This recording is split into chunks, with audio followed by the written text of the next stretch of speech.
Salut Ed, salut William. J'espère que vous allez bien. Du coup, comme je te l'avais dit, William, au dernier Westside mercredi, je t'envoie une petite création. J'ai jamais fait de théâtre, je suis jamais monté sur scène. La fois où j'ai dû avoir un public le plus grand quand j'ai essayé de faire rigoler quelqu'un, je pense que c'était une personne et ça devait être devant un miroir.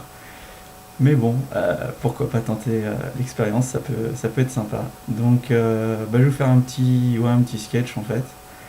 Je m'appelle Laurent, j'ai 25 ans, et mon signe particulier, c'est que je suis papa d'une petite terreur de 6 ans, et je pense que comme tous les papas, euh, on voit bien que c'est super délire les gamins, et que à passer un certain âge, ils nous apprennent plein de trucs, et ils font des grosses conneries. Alors ils le font pas de leur plein gré, on va dire, c'est qu'il y a une certaine candeur chez eux qui fait qu'ils nous sortent des trucs un peu loufoques. Donc là, à partir de 5 ans, ça commence à être un peu n'importe quoi. Et typiquement, le mien en ce moment, c'est les histoires amoureuses. Alors les déboires amoureux de mon fils, c'est quelque chose. Alors déjà, ça a commencé il y a quelques mois quand il a été au premier anniversaire d'une camarade de classe. Donc c'était en septembre. Et du coup, je vais le déposer. Donc, je, les- je vais le rechercher le soir. Et là, je lui dis, bah, t'as bien dit au revoir à ta camarade dont c'était l'anniversaire. Elle s'appelait Manuela. Et il me fait, ouais, ouais. Je lui ai fait un bisou sur la bouche. Et là, tu vois, c'est comme s'il y avait une grosse colonne gréco-romaine qui m'était tombée entre les deux omoplates et qui m'avait tassé les vertèbres sur allez, 2 bons centimètres. Là, je me suis senti vieillir, mais d'un coup. Surtout que j'ai que 25 ans, donc c'est un petit peu dommage. Et ouais, ça fait mal. Donc, sachant que moi, la première fois que j'ai embrassé quelqu'un, c'était sa mère en l'occurrence, et c'était à mes 18 ans, 19 ans.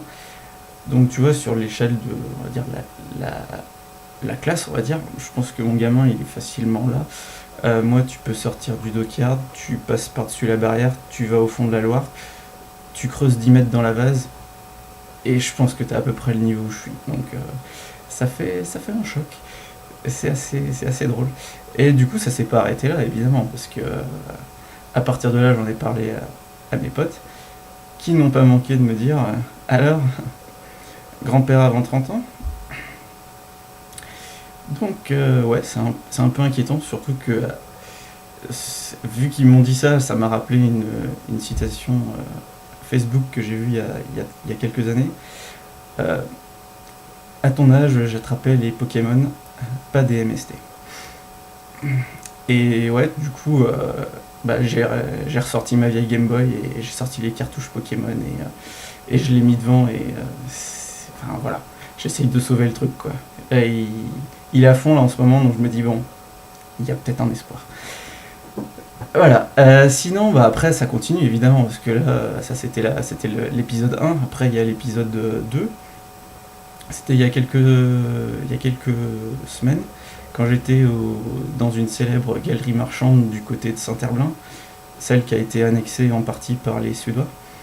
Et du coup, on est en train de se balader, et du coup, je tenais mon fils par la main. Et tout d'un coup, il commence à se retourner, et il continue de marcher, mais sauf il regardait derrière. Et bon, ce qui devait arriver est arrivé, il s'est cassé la gueule. Et du coup, je le relève et je lui dis, bah tu sais, si tu regardes pas devant toi, c'est évident que tu vas tomber. Et il me dit comme ça, ouais, mais il y a des trucs intéressants à regarder derrière moi. Quel genre de trucs intéressants? Des filles. Je me retourne, je regarde et elles avaient une bonne douzaine d'années. Donc voilà, il perd pas son temps, c'est sympathique. Et là où ça devient encore plus sympa, c'est l'épisode 3. Ça, c'était il y a quelques semaines aussi. Je vais le chercher à l'école un soir, et au moment où donc on est en train de marcher dans la rue, et il me fait hey, papa, tu sais quoi? avec un grand sourire. Tu sais, quand t'es père de famille ou parent en général, au moment où ton gamin il te dit ça, normalement tu fais oui, je t'écoute mon petit cœur, et t'es tout content d'attendre sa réponse parce que tu sais que ça va être un truc génial. Sauf que moi, dans mon cas, je sentais déjà qu'il y avait une nouvelle colonne gréco-romaine qui était juste au-dessus de moi en mode épée de Damoclès et qui me disait tu vas voir, c'est pour ta gueule.